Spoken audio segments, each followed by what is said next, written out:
नमस्कार, स्वागत है आपका उत्तराखंड की खबरों में। मैं हूं दिग्विजय सिंह। खबरों की शुरुआत करेंगे इससे पहले एक नजर अब तक की सुर्खियों पर। बाबा केदारनाथ के धाम में श्रद्धालुओं की बढ़ी आमद, सोशल डिस्टेंसिंग का नहीं हो रहा पालन, दुकानें बंद होने से श्रद्धालु परेशान। विकास नगर में गैंग रेप की वारदात, 3 अज्ञात लोगों पर गैंग रेप का मुकदमा, कांग्रेस ने बनाया सियासी मुद्दा। हाथरस कांड के विरोध में उत्तराखंड में कांग्रेस कल करेगी सत्याग्रह, प्रदेश अध्यक्ष प्रीतम सिंह ने नेतृत्व में रखा जाएगा मौन। अनलॉक 5 में मिली छूट तो केदारनाथ पहुंचे रिकॉर्ड यात्री, धाम में कपाटोद्घाटन जैसा माहौल। पिथौरागढ़ में फिट इंडिया कार्यक्रम की शुरुआत, नेहरू युवा केंद्र ने चलाया फिट इंडिया कार्यक्रम, युवाओं ने बढ़ चढ़ कर लिया हिस्सा। और उत्तराखंड में संक्रमितों का आंकड़ा 50,000 के पार, 24 घंटे में 12 मरीजों की मौत, 503 संक्रमित मरीज। आप देख रहे हैं के न्यूज, खबरों का सारथी। रुक करते हैं खबरों की ओर। खबर रुद्रप्रयाग से है। कोविड-19 की छूट मिलने के बाद केदारनाथ धाम में यात्रा परवान चढ़ने लगी है। सैकड़ों की संख्या में श्रद्धालु धाम पहुंच रहे हैं, लेकिन सामाजिक दूरी का पालन नहीं कर रहे हैं। श्रद्धालु मंदिर प्रांगण के आगे भीड़ में इकट्ठा हो रहे हैं। पुलिस प्रशासन की व्यवस्थाएं बनाने में नाकाम साबित हो रहा है। ऐसे में कोरोना महामारी के फैलने की आशंका भी बनने लगी है। वहीं दूसरी ओर केदारनाथ धाम में दर्शनों की बुकिंग 1 सप्ताह तक फुल हो चुकी है। यात्रियों की बढ़ती आमद से केदार घाटी में रौनक देखने को मिल रही है और व्यापारियों के चेहरे भी खिल उठे हैं। अब तक 26,394 श्रद्धालु बाबा केदार के दर्शन कर चुके हैं। यात्रा मार्गों पर व्यवस्थाएं न होने से तीर्थयात्री परेशान नजर आ रहे हैं। उन्हें प्रशासन की ओर से कोई सुविधा नहीं दी जा रही। शासन प्रशासन ने जो है यात्रा खोल दी है, इसका हम लोग तो स्वागत कर रहे हैं। लेकिन आप देखिए यहाँ पर जो है कि सोशल डिस्टेंस का कोई वो नहीं है, जिससे कि ये महामारी फैल सकती है। और मैं प्रशासन से आग्रह करता हूँ कि जो भी लोग यात्रा में आ रहे हैं, इसलिए केदारनाथ धाम में भगवान के दर्शन के लिए केदारनाथ में आ रहे हैं, तो सोशल डिस्टेंस का ध्यान रखना पड़ेगा। यदि हम लोगों ने सोशल डिस्टेंस का ध्यान रखा नहीं। पिछले साल इस समय विश्व पर्यटक स्थल चैकोड़ी और मुनस्यारी में पर्यटकों की खास रौनक देखने को मिलती थी, लेकिन इस साल कोरोना के कारण लगे लॉकडाउन ने पर्यटक व्यवसाय पूरी तरह से प्रभावित हो गया है। पर्यटक स्थल मुनस्यारी का क्या हाल है, इस रिपोर्ट में देखिए।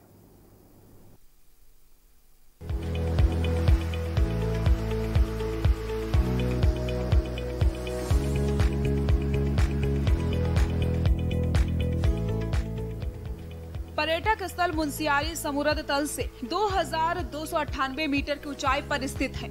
यहाँ पर ज्यादा समय से बर्फबारी के कारण प्रसिद्ध होने के साथ इसको हिम नगरी के नाम से भी जाना जाता है। यहाँ से पंचाचूली का दृश्य बहुत नजदीक से देखने के साथ ही यहाँ पर खलिया टाप और नंदा देवी सहित कई पर्यटक स्थल हैं, जहां पर साल भर पर्यटक की चहलकदमी देखने को मिलती है। अब अनलॉक 5 के बाद पर्यटक स्थल मुनस्यारी में कुछ ही पर्यटक दिखाई दे रहे हैं। यहां पर पहुंच रहे पर्यटकों ने बताया कि सरकार को लॉकडाउन के बाद पर्यटन को बढ़ावा देने के लिए यहां पर सुविधा देनी चाहिए, जिससे कि यहां पर पर्यटक पहुंच सके और पर्यटकों को पैकेज भी देना चाहिए। हमारे उत्तराखंड की मेन आय का स्रोत पर्यटन है और अभी कोविड के टाइम पे पर्यटन तो पूरा बैठ गया हमारे उत्तराखंड का, जिससे यहाँ की आय भी बैठ गई है। इस मौके में सरकार को इस तरफ ध्यान देना चाहिए कि लोगों को प्रेरित करें, पूरा अपना प्रोटेक्शन लेके, सोशल डिस्टेंसिंग फॉलो करके, हाथों को सैनिटाइज करके इस तरफ लोगों को आने के लिए प्रेरित किया जाए। लेकिन अगर हम सरकार यहाँ तक चाहती है कि लोग पर्यटन बढ़े, तो यहाँ पे कुछ सुविधाएं भी देनी होंगी। जैसे जहाँ पे हम लोग रुके वहाँ मेडिसिन वगैरह कोई इंतजाम नहीं है। किसी भी पर्यटक को अगर कोई दिक्कत होती है तो उसके लिए वहाँ पे जरूरी सुविधाएं होनी चाहिए, साफ पानी की सुविधा होनी चाहिए।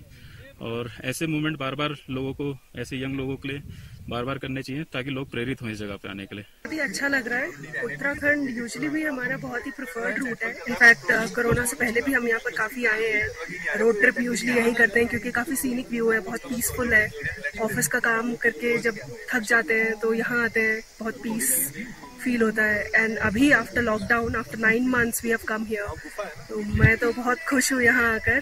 तो यहाँ के लोग बहुत अच्छे हैं, यहाँ का खाना मुझे बहुत पसंद है। यही मैसेज देना चाहूँगी कि ज़्यादा से ज़्यादा लोगों को आना चाहिए यहाँ पे और एक्सपीरियंस करना चाहिए उत्तराखंड की सर्विस। हम हल्द्वानी से आए हैं and we both are doctors. तो हम यहाँ सनराइज देखने आए थे मॉर्निंग में। इट्स अ ऑसम व्यू, बहुत ही अच्छा लगा हमें यहाँ आके। एंड 0 पॉइंट जाके भी बहुत अच्छा लगा। और मतलब यहाँ आना चाहिए, इतनी अच्छी जगह है। एक बार अपनी लाइफ में खुद को फील करने के लिए यहाँ जरूर आना चाहिए आपको। बट थोड़ा सा यही कहना चाहेंगे कि इसको थोड़ा सा और डेवलप किया जा सकता है, थोड़ा सा फैसिलिटीज बढ़ाई जा सकती है ताकि यहाँ पे ज्यादा से ज्यादा लोग आ सके। लॉकडाउन के बाद मुनस्यारी में पर्यटक व्यवसायियों को लाखों का नुकसान हो गया है। पर्यटन व्यवसायियों ने बताया कि लॉकडाउन से पूर्व मई के महीने में यहां पर कमरों की ऑनलाइन बुकिंग हो गई थी। आने वाले महीनों की पिछले वर्षों में अग्रिम बुकिंग हो जाती थी, लेकिन इस बार अधिकांश होटल और पर्यटक स्थल सुनसान पड़े हैं, जिससे मुनस्यारी क्षेत्र को लाखों का नुकसान हो गया है। सरकार को पर्यटन व्यवसायियों को लॉकडाउन के कारण छूट देने और आर्थिक मदद भी करनी चाहिए। पर्यटन को बढ़ावा देने के लिए हमें जो कोविड का जो वो चल रहा है, इसमें जरा ढील दिया जाए और इसको बढ़ावा देना बहुत जरूरी है आज, क्योंकि जितने भी पलायन करके जो लड़के गए थे सब यहाँ आ चुके हैं। रोजगार का कोई संसाधन नहीं है। यहाँ मुख्य पर्यटन ही पर जो है कि पूरा क्षेत्र निर्भर है। और इसलिए जो है कि सरकार से हमारा आग्रह है कि पर्यटन को बढ़ावा देने के लिए विशेष पैकेज की व्यवस्था कर दी जाए और होटल व्यवसाय से जो जुड़े हैं उनको पानी, बिजली, अन्य चीजों में भी राहत दिया जाए ताकि वो भी अपने व्यवसाय को आगे सुचारू ढंग से रख सके। प्रदेश का पर्यटन से आय का बहुत बड़ा संसाधन है, लेकिन जिस तरीके से कोरोना के कारण पर्यटन व्यवसाय पटरी से उतर चुका है, अब सरकार फिर से यहां पर पर्यटन को बढ़ावा देने के लिए क्या करती है और अनलॉक 5 के बाद अब पर्यटन व्यवसाय फिर एक बार पटरी पर आएगा, ये आने वाले दिनों में ही पता चल पाएगा। प्रदीप मेहरा की मुनस्यारी से खास रिपोर्ट।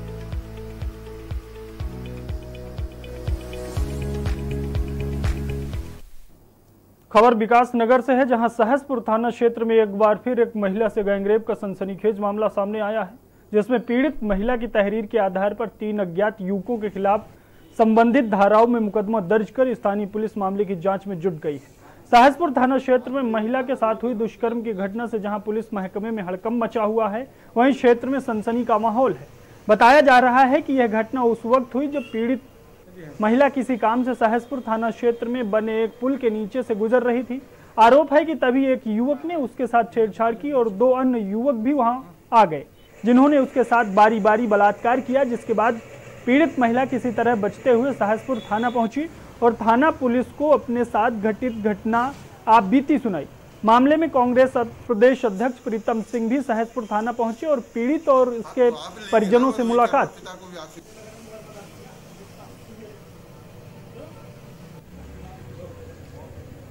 सहसपुर थाना क्षेत्र के अंतर्गत सेला कुएं में एक महिला से या एक युवती से सामूहिक बलात्कार बहुत ही दुखद घटना है।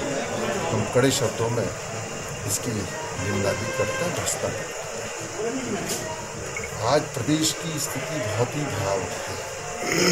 अभी तक जो है हाथरस और बलरामपुर की घटनाओं से जो है पूरा देश आंदोलनरत है, सड़कों पर है और सत्ता में बैठे हुए लोगों ने एक नारा देने का काम किया कि बेटी बचाओ बेटी पढ़ाओ। देखिए, इसमें इमीडिएटली केस रजिस्टर किया है पुलिस ने और इसमें जो भी इन्वेस्टिगेशन है उसमें जो भी फैक्ट्स आ रहे हैं उस सब पर कार्रवाई कर रहे हैं। तो अभी इन्वेस्टिगेशन ऑनगोइंग है। अभी मेडिकल के लिए जो है जो हमारी टीम है वो डॉक्टर से कोऑर्डिनेट कर रही है, तो जो भी फैक्ट्स रहेंगे उस हिसाब से कार्रवाई की जाएगी इसमें। और यहाँ पर वक्त एक ब्रेक का है, ब्रेक के बाद जल्द हाजिर होते हैं।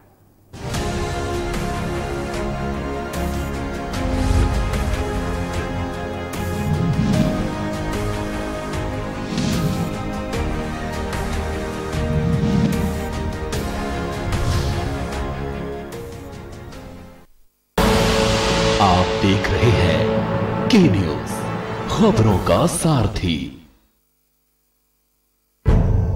प्रकृति की हूँ संपदा, अमित अमेय निर्द्वंद हूँ, विशाल विविध विराट हूँ, भारत का जूं त्रिपुंड हूँ, मैं उत्तराखंड हूँ। योग की है थाती यहीं, आयुष का परिवेश हूँ, वीरों की जन्मभूमि हूँ, श्रद्धा का सबकी केंद्र हूँ, मान देते हैं सभी, मैं उत्तराखंड हूँ। टूटी हजारों आफतें, दैवीय हो या तामसी, भूस्खलन हो या बारिशें, मैं कभी झुका नहीं, मैं कभी रुका नहीं। लड़ रहा कोरोना से, हौसला नहीं खोना है, सजग हूँ, सशक्त हूँ, मैं तैयार हूँ, सतर्क हूँ, मैं उत्तराखंड हूँ। कोरोना को हराना है, अपना कर्तव्य निभाना है, रखनी है 2 गज की दूरी, मास्क हमेशा लगाना है। अभी रहना है होशियार, अभी खतरा है बरकरार।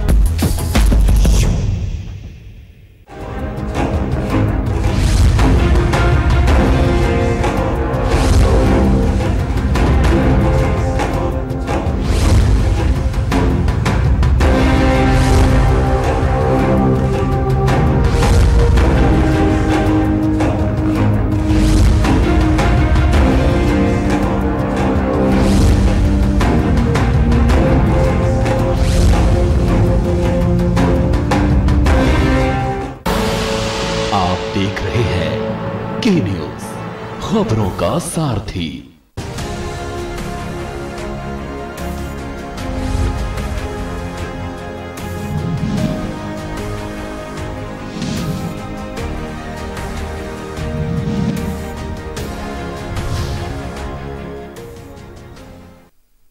ब्रेक के बाद आपका स्वागत है। खबरों में आगे बढ़ते हैं। भारतीय जनता पार्टी संगठन के लिए काम करने वाले नगर पालिका डोईवाला से 4 भाजपा कार्यकर्ताओं को नगर की सरकार में दायित्व मिलने पर जहां सभी दायित्वधारियों ने मुख्यमंत्री त्रिवेंद्र सिंह रावत, ओएसडी धीरेन्द्र पवार और संगठन के पदाधिकारियों का आभार जताया, तो वहीं इन सभी भाजपा कार्यकर्ताओं ने कहा कि उनके ऊपर जिम्मेदारी देकर सरकार और संगठन ने जो विश्वास जताया है वो उस पर खरा उतरने की कोशिश करें। साथ ही सरकार के कामों को जन जन तक ले जाने के साथ संगठन को मजबूत करने का भी काम करेंगे। डोईवाला नगर पालिका में शासन की तरफ से नगर पालिका में सभासद नामित किए गए रोहित ने कहा कि नगर के विकास के लिए उनका संघर्ष जारी रहेगा, क्योंकि भारत सरकार के साथ राज्य की सरकार नगर क्षेत्रों के विकास के लिए लगातार योजनाएं धरातल पर उतारी जा रही हैं।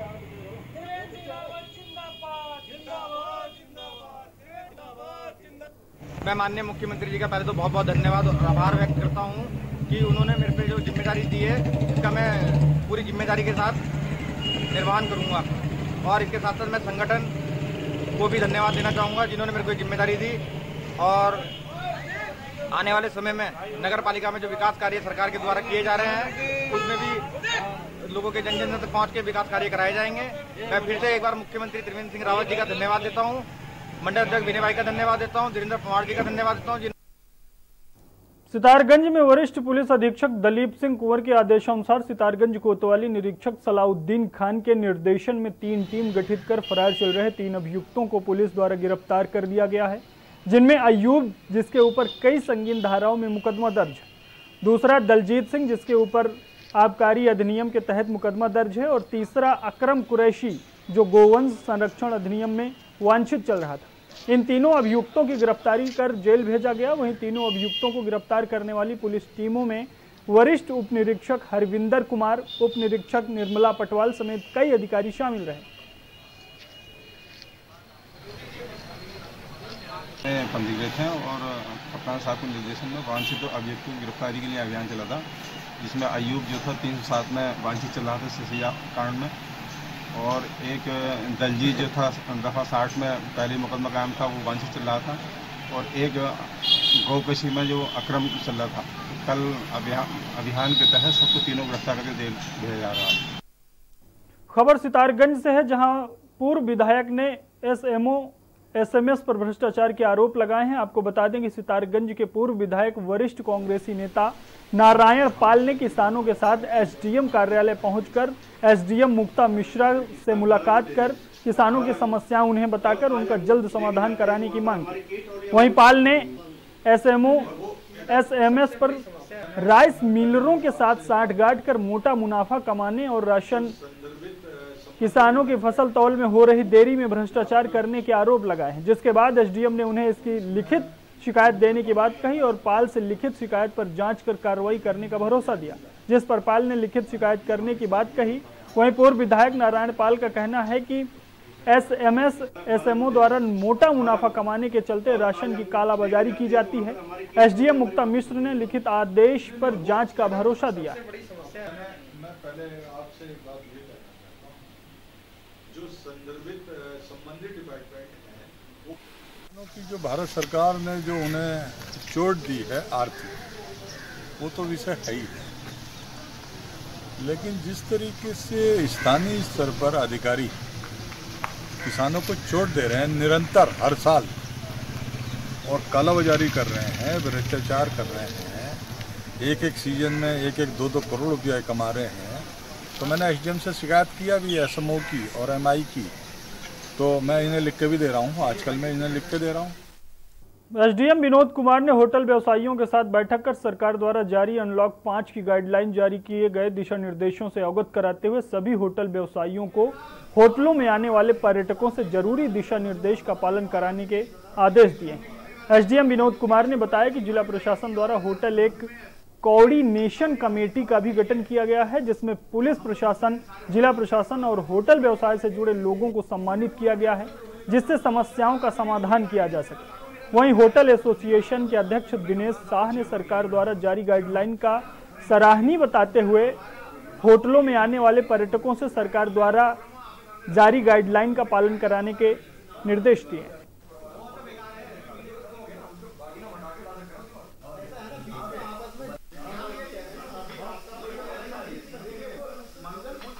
आज की जो मीटिंग की जा रही है, आज से 5 दिन पहले हमने एक होटल एसोसिएशन के साथ मीटिंग की थी कि जो नई गाइडलाइन आई है उसके आधार पे जो टूरिस्ट के लिए जो छूट दी गई है उसके अनुसार क्या क्या प्रिकॉशंस लिए जाने हैं, उसको लेके हमने जो बात की थी आज उसी की समीक्षा की गई है। और समीक्षा के दौरान ये बताया गया है कि हर होटल में ब्रोशर रखा जाएगा और ब्रोशर में ये सूचनाएँ दी जाएंगी पर्यटक को कि उसको क्या क्या चीज़ें करनी है, क्या क्या नहीं करनी है। और हमने अभी एसडीएम साहब से पुलिस प्रशासन से मीटिंग की हुई है और हमको जो खबर मिली थी कि कल काफ़ी ट्रैफिक डाइवर्ट किया गया है। उनको ये आश्वासन आज दिया गया है कि आइंदा ऐसी नौबत नहीं आ पाएगी, इसमें हमको ये इंक्लूड करने वाले हैं। देखिए होटल एसोसिएशन ने अपनी तरफ से साफ कहा है कि जितने एसओपी गवर्नमेंट ने इश्यू किए हैं उनको सबको हम फॉलो करेंगे। तो हमें प्रिकॉशन पूरे नैनीताल में हर होटल वाले को प्रिकॉशन लेना है। और यहाँ पर वक्त एक ब्रेक का है, ब्रेक के बाद जल्द हाजिर होता है।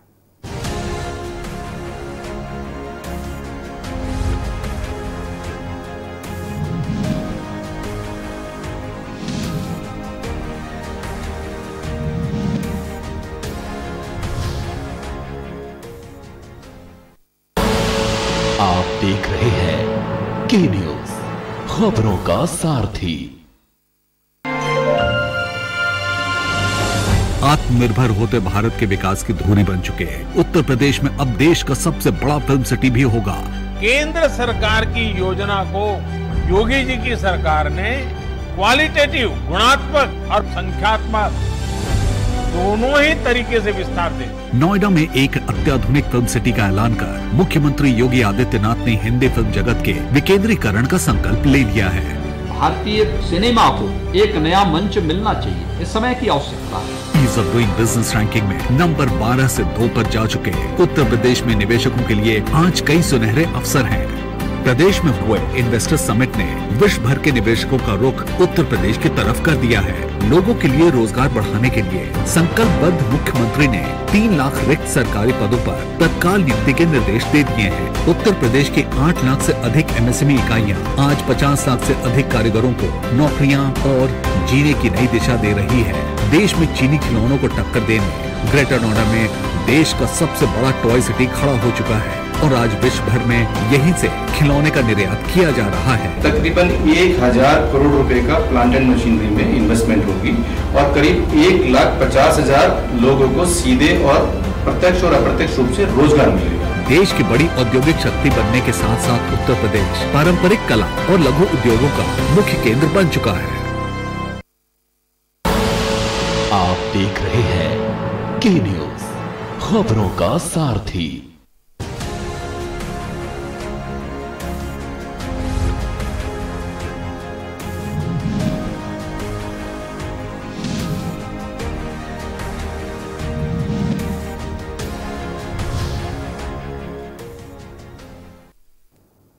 ऑनलाइन 5 के बाद सरोवर नगरी नैनीताल में एक बार फिर से पर्यटकों की बढ़ती आमद से पर्यटक स्थल फिर से गुलजार होने लगे हैं। गर्मी से बचने के लिए पर्यटक बड़ी संख्या में सरोवर नगरी नैनीताल का रुख कर रहे हैं। नैनीताल के प्रमुख पर्यटक स्थलों पर पर्यटकों का जमावड़ा लगना शुरू हो गया है। पर्यटक सरोवर नगरी नैनीताल पहुंचने के बाद पर्यटक काफी खुश नजर आ रहे हैं। पर्यटक नैनीताल के विभिन्न स्थलों का रुख कर रहे हैं, जिनसे पर्यटक स्थल एक बार फिर से गुलजार हो चले हैं। पर्यटकों की आमद से नैनीताल के पर्यटक कारोबारियों के चेहरे खिल गए हैं। नैनीताल पहुंचे पर्यटक सरोवर में बोटिंग के साथ साथ ठंडी हवाओं के लुत्फ उठाने के साथ ही दिलकश सुंदर नज़ारों और प्राकृतिक के ठंडे मौसम का लुत्फ उठा रहे हैं। नैनीताल पहुंचे पर्यटकों ने कहा कि वे पूरी सावधानी बरतते हुए 6 माह बाद घूमने निकले।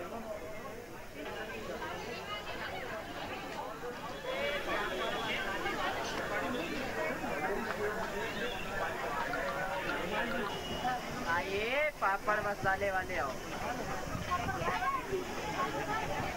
पापड़।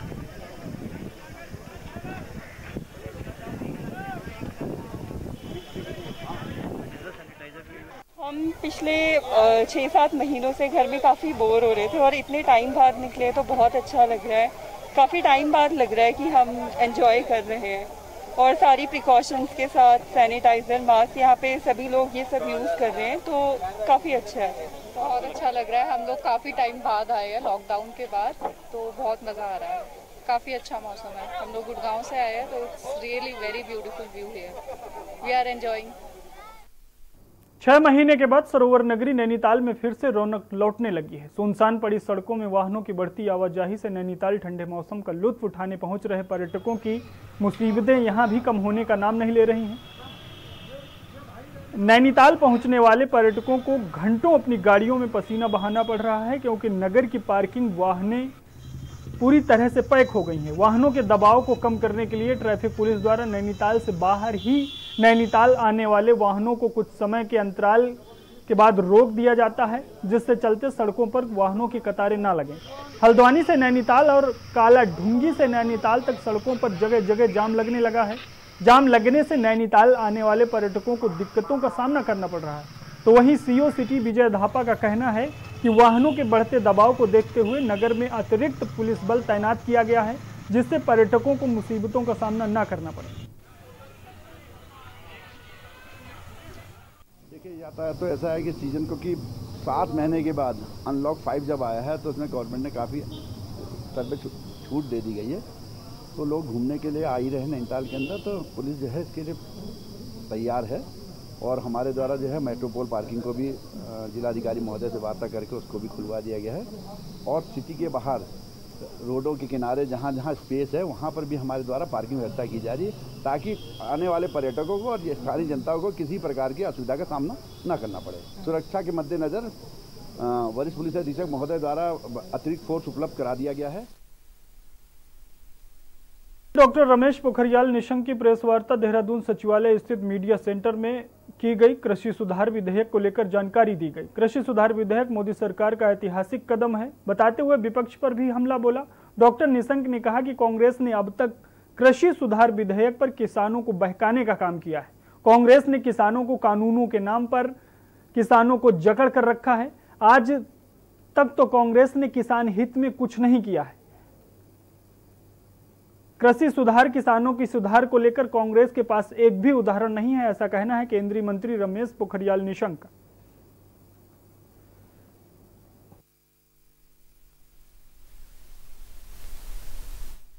लाभदायक मूल्यों पर करने से संबंधित चयन की सुविधा का भी लाभ ले सकेगा। देश में प्रतिस्पर्धी डिजिटल व्यापार के माध्यम से वो काम कर सकेगा और पारदर्शिता से भी काम कर सकेगा। तो किसानों को जो लाभकारी मूल्य प्राप्त करने का जो उद्देश्य में उसकी आय में सुधार करने का जो ये विधेयक है, ये तो आमूलचूल परिवर्तन करेगा किसानों की आय को बढ़ाने की दिशा में। और जो दूसरा विधेयक है, इसी के साथ साथ जो कृषि सशक्तिकरण व संरक्षण, कीमत आश्वासन और कृषि सेवा पर करार विधेयक 2020 है, उसमें भी एक के बाद एक ऐसे महत्वपूर्ण निर्णय लिए थे। ये अपने चुनाव के घोषणा पत्र में कांग्रेस ने कहा कि वो ये काम करेगी। यदि कांग्रेस के चुनाव घोषणा पत्र में आप देखेंगे तो कहती है ये काम करेगी। और जब भारतीय जनता पार्टी की गवर्नमेंट नरेंद्र मोदी जी की अगुवाई में ये काम करती है तो लोगों को गुमराह करते हैं। ये विधेयक 2020 का कहता है, ये कृषक और कृषि सेवा कर करार विधेयक ये कहता है कि रिसर्च और डेवलपमेंट को पूरी ताकत के साथ आगे बढ़ाया जाएगा। अरे जब तक शोध नहीं होगा, अनुसंधान नहीं होगा, तब तक कैसे करके हमारी बढ़ोतरी हो सकती है। उच्च और आधुनिक उत्तराखंड की खबरों में फिलहाल इतना ही। आप देखते रहिए के न्यूज़। नमस्कार।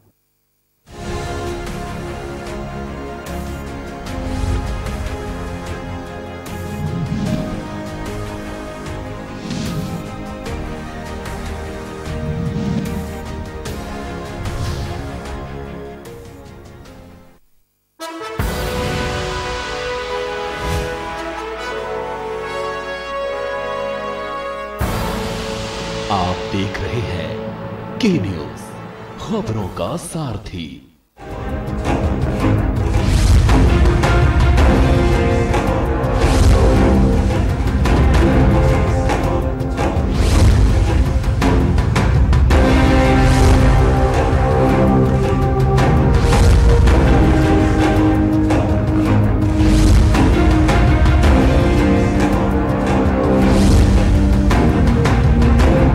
खुदी को आजमाया है तो ये अंदाज आया है, खुदी को आजमाया है तो ये अंदाज आया है।